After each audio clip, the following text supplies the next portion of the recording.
Yo, what's up, guys, and welcome to the fifth episode of the podcast with me, IRL Fat Guy, and Gaming Legend. The question of the day is two moves worth having on your Pokemon? From personal preference, in PvP, it's always worth having two moves. Unless, like I was saying prior to the actual call itself, if you don't care about PvP, if you don't care about pushing rating, if you don't care about ELO, if you just want to get in, get your battles done, get your dust, and leave, then two moves isn't necessary at all. But I've always found that having two moves on your Pokemon, regardless of what league it is, it's just so much more fun. Being able to have the flexibility, the variety, the coverage, it's just far too good to not have, in my opinion. For raiding, you can if you want, but chances are, like certain raid Pokemon, they'll just rely on one fast move and one charge move to do the optimal DPS. So it's not really needed for raiding, but from PvP, I'd definitely say it's worth it. Yeah. I think especially with when you got a double typing Pokemon as well, you can always use that to your advantage. So you have one move for one type and one move for another type, and then one could be super effective against Pokemon while the other, you know what I mean? Exactly. It's like I was saying with coverage before. It's like why Medicham was so good, because not one Pokemon resists Counter, Ice Punch, and Psychic. So having multiple moves, multiple coverage is always going to be good. Yeah. So even Golisopod at the moment, he's a watering grass type Pokemon, and he resists Water Bug.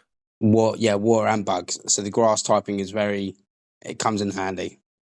And the water typing, is quite a beast. You can wall so many things.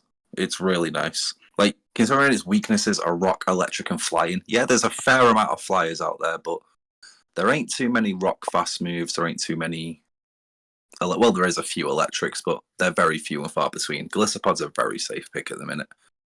Even for like Great League, like I think it shines in Ultra League. I love using it in Ultra League, but it does have the ability to shine in every league. I was using it in Master Prem as well, and it was doing well. I love my pod. Yeah, I also think, like, we haven't mentioned this yet, but when people are battling gyms, it's also good to have two moves. Because, obviously, like, you can come up against one Pokemon, and it could be, like, a fire water type, and then you take that down easily. The next type could be something else, what your main type isn't strong against. But the second move could actually be super effective towards it, so that could be the helping hand and, like, this sort of, like, making your gym experience more better in battling. And also with single moves, like it's only good. I think like Charm's a good example. Like it's not really good to have two moves on the Charm user, unless it's like a spammy charge move, like a low Ninetales, for example, with a rubber ball. With Charm users, there is a lot of cases for using two moves. Like Wigglytuff is a huge example. Like you can't just run it with Icy Wind or with Disarming Voice. You kind of have to have both. Yeah, I think the only good reason to have just one move, like for example, at a Little Cup this season, like on that moment, like Cottonee with Charm and Seed Bomb. There's no reason to have Grass Knot on it. Yeah, especially like 500 CP, where one charge move is pretty much going to take you out anyway if the fast move doesn't. So and also with the two moves as well. If you do play GBL as well, you can count the moves of what your opponent has, so you can kind of get a base idea of what they're going to use, and you can use whatever moves you have banked up to potentially win the game. That's taken into account that people know fast moves and charge move timings and whatnot, but I know what you mean. Yeah, it can potentially win you the game having two moves if you're in a situation where you've got a move that's not super effective, but it could do enough damage to kill off and potentially win you the game. So it's always very good to have two moves on your Pokemon. 100%, it's always worth it in my opinion. And what Legend was saying before as well with gyms, like that didn't even come into my mind, because when I do gyms, I'm just used to like if something's not good against the next Pokemon, I'll just use the little button in the bottom to switch out. But if I could just coordinate a Pokemon that's got two different moves that can deal with most of the gym, I don't really have to do that. I can just go. Yeah, that's a very good point. I never actually thought about that myself. That just popped in my head, to be honest. Gym Defender Legend. Yeah. And then also, like, I think double moves has added a lot of spice to the game. Like, some Pokemon are locked to moves like Lantern, literally like Surf and Thunderbolt. That's all you're going to use, right? But some other Pokemon have got a lot of charge moves you can use, and it does add mystery to the Pokemon. Some people think it's one move, but it's actually the other. Like Annihilate, for example, with Ice Punch. Like, you don't know if it's going to be an Ice Punch or a Night Slash. It always adds a good mystery to it. Yeah. Yeah. Well, there is a difference because Night Slash takes 6, Ice Punch takes 4. So if you are 5, sorry. So if you are counting, you do know the difference. But I know what you mean. It's like most people will, like, if they aren't too familiar with movesets, chances are they'll go to PvPoke, check it out, and see what moves they're running. So they have an idea of what the Pokemon's going to be throwing. But if that Pokemon has alternative movesets that they might just run for some spice, then they'll never know. And that's what I like about it. Like, you could run bait moves, you could run double nuke moves, you could run a nuke and a bait. You can do whatever. Yeah. There's a lot of complete mystery to a game, doesn't it? It adds complete mystery to a game, it does. There's a lot of fun to be had with it. And in regards to that as well, if you're going against somebody and you know they've only got the one move, you can take full advantage of that. Oh, yeah. 100%. Yeah. So I feel bad doing it sometimes, but it's like at the start of a new season. Like, how do I word this? You come against players that aren't necessarily as experienced, that are just trying out PvP. And you can tell that they're using the wrong fast move, they're using the wrong charge move, and they might only have one of them. But it's people going into PvP trying it out, so it's not a bad thing. Yeah. Yeah. There's plenty of resources for people to look up for and think, this isn't working, what's wrong, how can I change this? They'll go look it up and say, oh, that's what I could be doing differently. Yeah, 100%, yeah.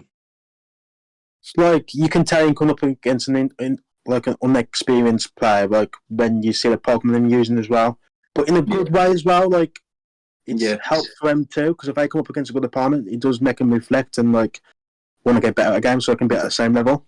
But I have known a few people as well on the same page to, even if they say they enjoy PvP, they won't invest dust into it, they won't invest TMs into it, and they'll still expect to do okay, when in reality, you're not going to. Yeah. Yeah. I've gone against a few people that knowingly, well, I know that they haven't invested certain moves into the or even Stardust, and that it does cause them the game majority of the time. Like, the biggest one I can think of off the top of my head is Metagross using Psychic. Oh, yeah. Don't get me started on that. Yeah. I don't understand that. It's the biggest one I can think of off the top of my head. It's like if it comes up against another Metagross or another, like, like a Melmetal, if he doesn't have Earthquake and he's got no shield scenario, like, that Earthquake could actually win you a game. But if you haven't got that, Meteor Mash or Psychic is not going to do a lot against him. No. 100%, mate.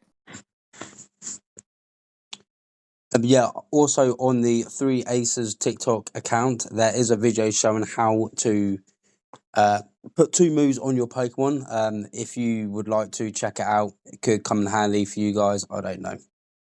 Yeah, man. Like I've said, to everyone listening to this, go check out the 3 Aces page on TikTok. Message me, Gaming Legend or Marmite Man, if you're interested in joining the Discord. It's a fairly active community. It's ever growing. There's more than enough people if you just want to chill, if you want to chat. If you want to watch some live streams of people doing battles. If you want to do the battles yourself, get up a bit of knowledge, more than welcome. Yeah, we'd be literally like, if you want to talk to us guys on the 3 Ace Trainers TikTok page, we'd be in the comments lurking.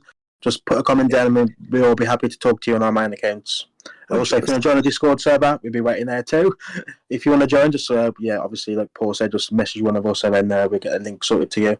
It'll be a good Discord server for you guys. If you're an inexperienced player, you need to learn more, we'll be happy to help you for your Pokemon Go journey. Even if you're an experienced player and just want somewhere to chill. Yeah, definitely.